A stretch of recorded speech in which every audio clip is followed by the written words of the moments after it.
Assalamualaikum warahmatullahi wabarakatuh.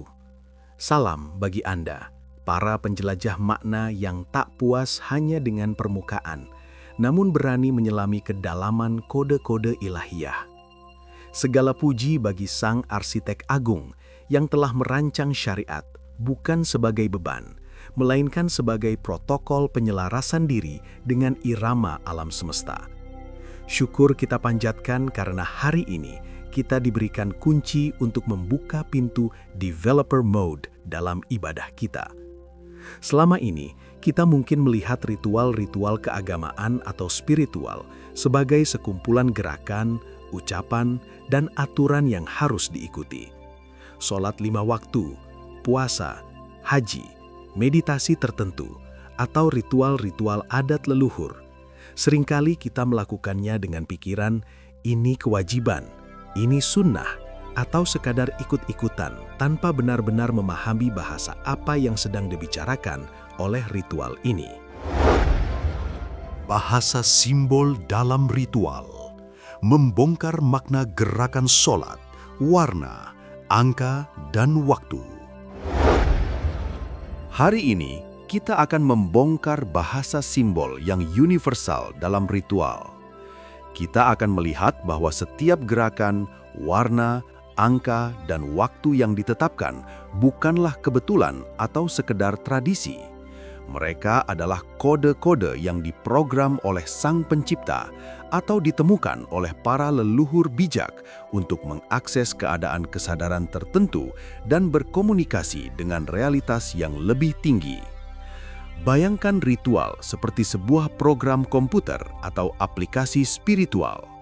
Gerakan-gerakannya adalah user interface-nya, warna dan angka adalah parameter settingnya, dan waktu pelaksanaannya adalah scheduled update-nya. Tanpa memahami kode-kode ini, kita hanya menjalankan aplikasinya tanpa pernah mengakses fitur developer mode-nya yang paling dahsyat. Mari kita bongkar bahasa simbol ini bersama-sama. Bagian 1. Bahasa tubuh universal membongkar makna gerakan sholat. Mari kita mulai dari yang paling dekat, gerakan sholat. Kita sering hanya fokus pada sah atau tidaknya, tetapi jarang bertanya, mengapa gerakannya harus seperti ini? Apa pesan yang dibawa oleh tubuh saya? Berdiri, qiyam, simbol kehidupan dan kesadaran penuh. Bahasa simbolnya, dalam hampir semua tradisi, berdiri tegak adalah postur kesadaran aktif, siap menjalankan misi. Secara fisiologis, berdiri meningkatkan aliran darah ke otak, meningkatkan kewaspadaan, gelombang beta menuju alfa. Dalam qiyam, kita berdiri menghadap satu arah, kiblat. Ini adalah simbol penyatuan tujuan hidup. Tubuh yang berdiri lurus adalah antena yang siap menerima dan memancarkan.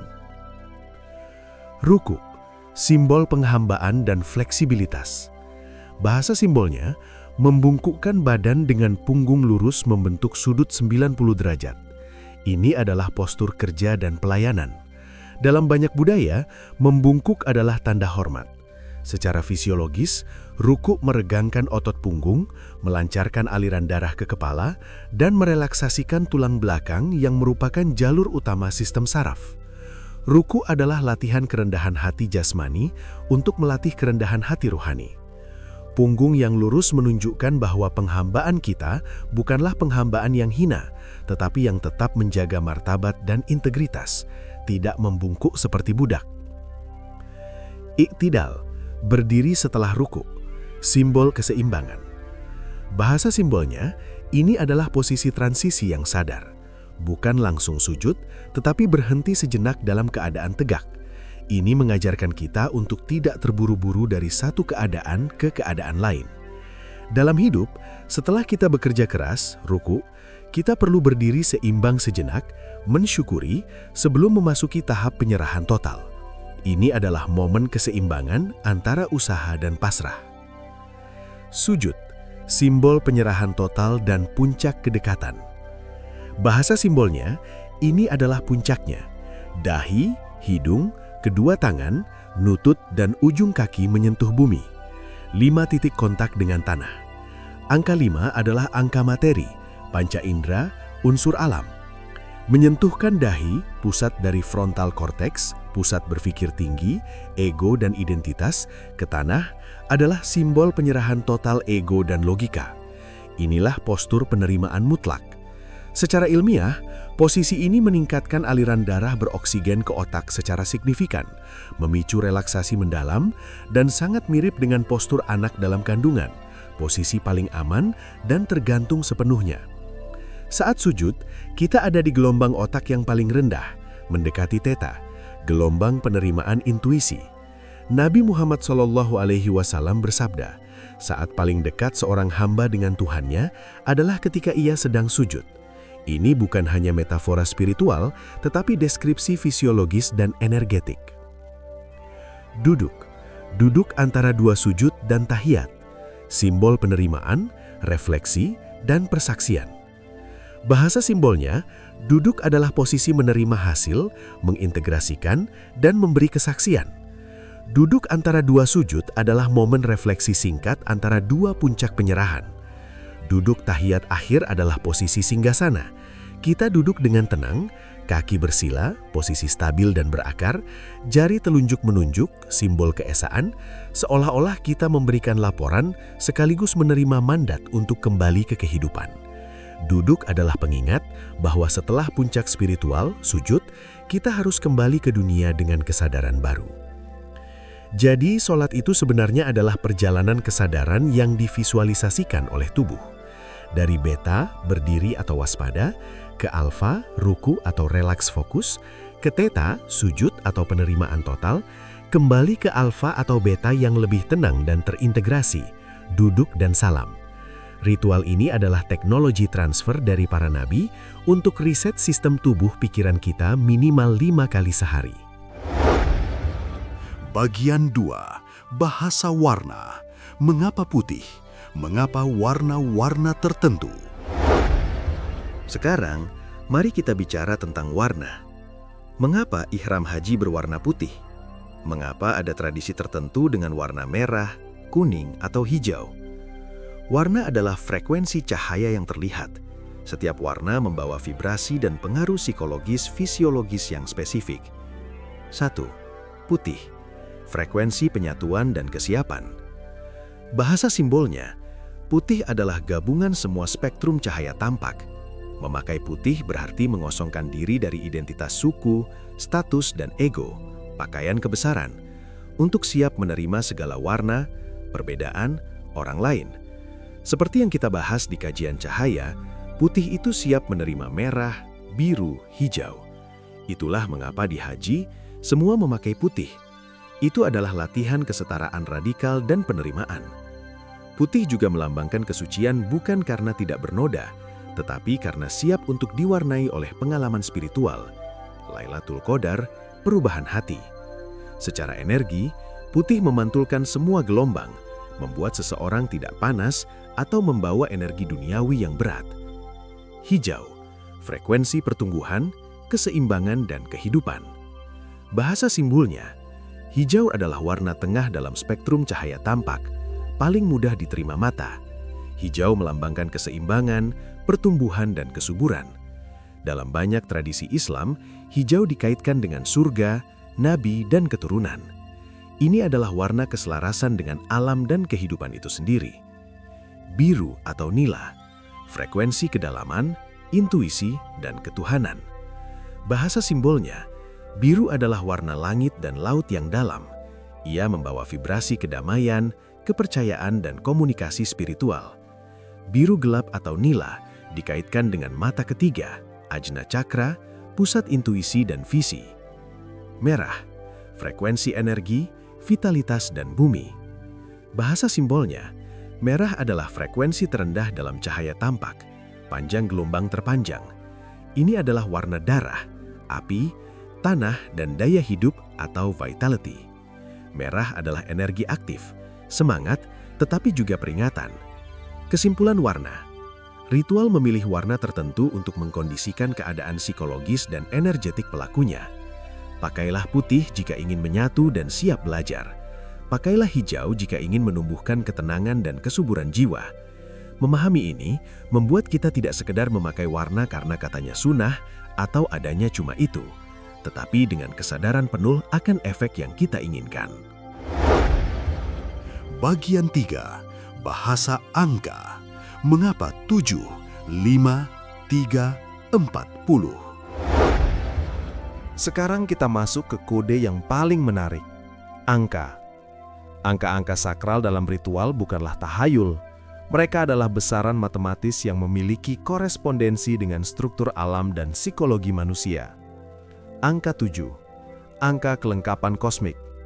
Bahasa simbolnya, 7 hari penciptaan, 7 lapis langit bumi, 7 ayat Al-Fatihah, 7 putaran tawaf, 7 kali sa'i, 7 langkah dalam ritual tertentu. Bongkarannya, dalam sains, 7 adalah angka kejenuhan kognitif. Penelitian menunjukkan bahwa memori jangka pendek manusia hanya mampu menampung 7 plus minus 2 chunks of information. Angka 7 muncul di mana-mana dalam alam. 7 warna pelangi, 7 not musik dasar, 7 jenis kristal sistem. Angka 7 dalam ritual adalah simbol untuk menyentuh kelengkapan atau satu siklus penuh dari suatu proses. Tawaf 7 putaran bukan sekedar jalan keliling, tetapi menyelesaikan satu siklus resonansi penuh dengan energi Ka'bah sebagai pusat. Angka 5. Angka struktur materi dan keseimbangan dinamis. Bahasa simbolnya, 5 waktu sholat, 5 rukun Islam, 5 jari, 5 panca indera. Bongkarannya, ini adalah angka manifestasi di dunia fisik. Panca indera adalah gerbang kita berinteraksi dengan materi. Sholat 5 waktu adalah anchor atau titik jangkar untuk menjaga kesadaran spiritual tetap terhubung di tengah kesibukan dunia materi yang juga 5, panca indera.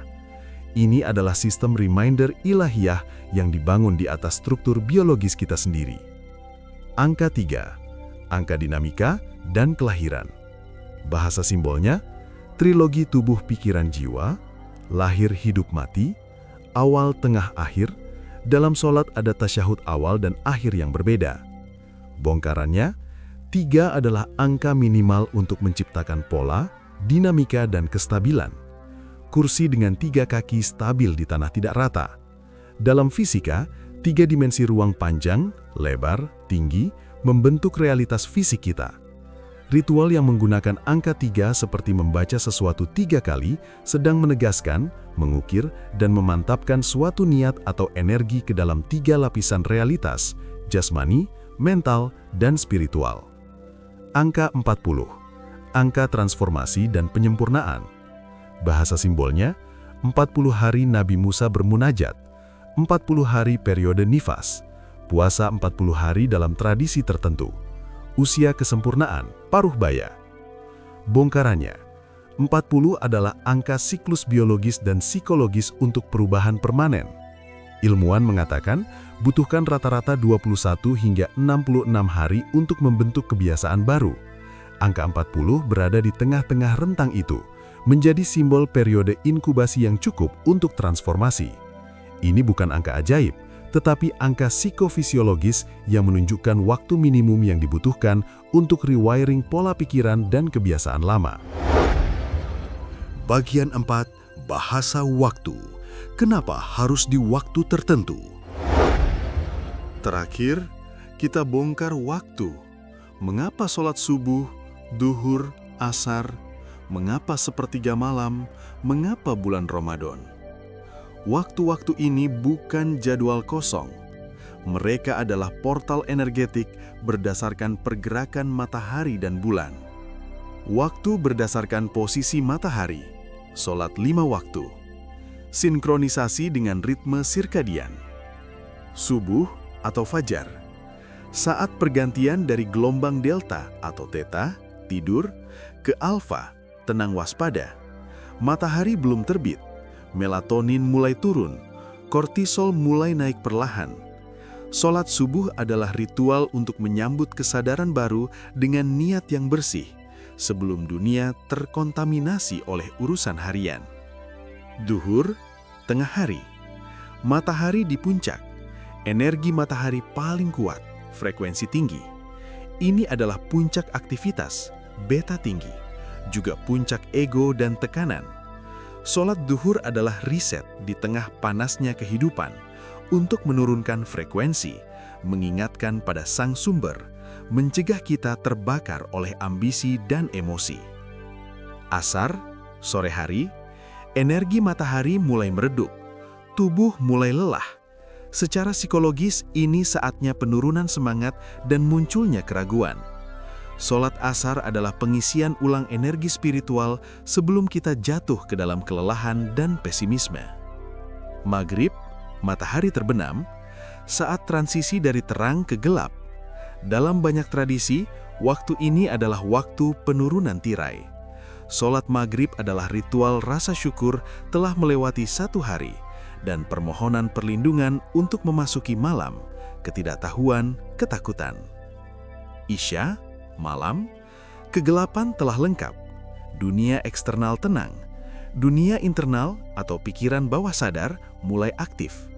Sholat Isya adalah penyelesaian dan penyerahan, membersihkan sisa-sisa energi hari itu sebelum tidur, agar kita tidur dalam keadaan clear cache. Waktu berdasarkan posisi bulan, Ramadan, hari-hari tarbiyah, sinkronisasi dengan ritme bulanan dan pasang surut energi. Bulan mempengaruhi cairan di bumi, pasang surut. Tubuh kita 70% air. Ramadan adalah bulan di mana pasang spiritual ditingkatkan. Puasa adalah metode untuk mengeringkan atau mengendalikan cairan tubuh, nafsu, agar bisa menangkap pasang energi ilahiyah yang lebih tinggi di bulan itu. Waktu khusus, sepertiga malam, hari Jumat, momentum puncak resonansi. Seperti telah kita bahas mendalam, sepertiga malam adalah saat frekuensi kolektif bumi sedang paling tenang. Gelombang otak individu mudah masuk ke theta, sehingga doa atau apapun yang dipancarkan adalah sinyal murni tanpa banyak noise. Hari Jumat dalam Islam disebut Sayyidul Ayyam atau tuannya hari. Secara energetik, bisa jadi ada akumulasi gelombang kolektif dari jutaan orang yang melakukan ritual serupa pada hari itu, menciptakan medan morfik atau morphic field yang kuat untuk kemudahan dan berkah. Penutup, dari ritual robotik menuju ritual yang hidup dan bermakna. Jadi saudara-saudaraku, ritual bukanlah beban. Ia adalah kitab panduan berbahasa simbol yang diberikan pada kita. Ketika kita memahami bahasa gerak, warna, angka, dan waktu ini, maka sholat kita bukan lagi gerakan mekanis, tetapi menjadi perjalanan kesadaran yang disimulasikan oleh tubuh. Pakaian ihram putih kita bukan lagi sepotong kain, tetapi menjadi pernyataan kesiapan jiwa untuk dilahirkan kembali. Angka 7 dalam tawaf kita bukan lagi hitungan matematis, tetapi menjadi penyelesaian satu siklus penyelarasan energi. Waktu subuh kita bukan lagi alarm yang mengganggu, tetapi menjadi kesempatan emas menyambut fajar kesadaran baru. Dengan memahami bahasa simbol ini, kita bergerak dari pelaku ritual atau ritual performer menjadi pengguna ritual yang sadar atau conscious ritual practitioner. Ritual berubah dari kewajiban yang memberatkan menjadi teknologi transformatif yang kita gunakan dengan penuh sukacita dan pemahaman. Mari kita hentikan praktik ritual buta. Mari kita buka mata, buka hati, dan buka pikiran kita untuk memahami kode-kode ilahiyah yang tersembunyi dalam setiap detil syariat dan tradisi bijak. Karena disitulah letak perbedaan antara sekedar menjalankan perintah dengan menghidupkan dan dihidupkan oleh perintah itu. Ya Allah, Sang Maha Cahaya, bukakanlah mata batin kami agar mampu menangkap pesan-pesan-Mu yang tersirat dalam setiap sujud dan dzikir kami. Jadikanlah ritual kami bukan sekedar gerakan raga, melainkan perjalanan jiwa yang membawa kami semakin dekat padamu. Berikanlah kami pemahaman yang jernih, agar setiap kali kami berdiri menghadap-Mu, kami benar-benar hadir secara utuh, jasmani, mental, dan spiritual. Terima kasih telah belajar bersama Denyar Semesta. Teruslah bergerak dari ritual robotik menuju kesadaran yang otentik. Salam kesadaran untuk kita semua. Wassalamualaikum warahmatullahi wabarakatuh. Rahayu Sagung Dumadi.